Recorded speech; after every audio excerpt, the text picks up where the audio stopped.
Well, there are a lot of questions over those cuts to the IRS. Obviously, will it impact your taxes and possibly more importantly, getting your tax refund? So for more on what taxpayers need to know amidst all of this, I'd like to welcome in former IRS agent Mike Sullivan.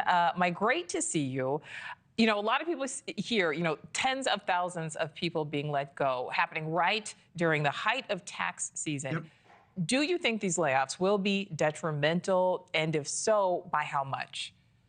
I don't think they're going to be detrimental, and I don't think they're going to be catastrophic at all.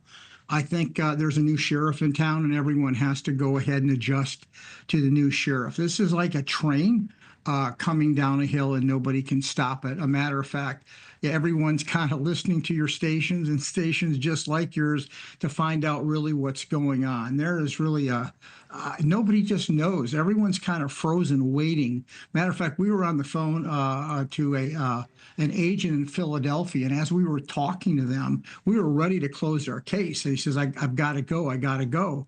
I says, why do you have to go? He says, I've just been fired, and they're letting everybody, we all have to leave the building. I think IRS is going to a more self-service.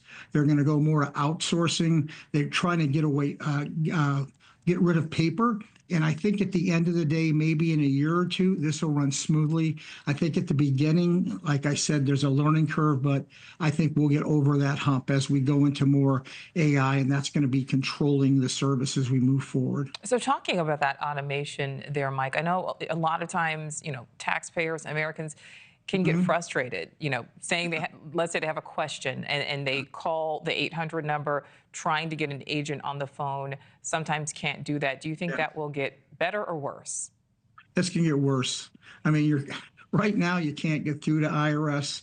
Even as professionals, we try to get our work done by filing powers of attorney. I think it's going to get a lot worse before it gets a lot better. And we're just going to have to wait and see what this fallout's going to be. I think this learning curve, like I said, is going to be in effect for at least 2 years as they're trying to have everyone do more uploading and more automation.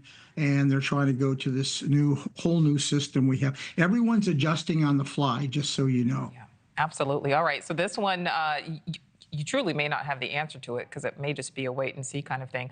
Typically, though, it takes about 21 days for the IRS, at least up until this point, to process an e-filed tax return.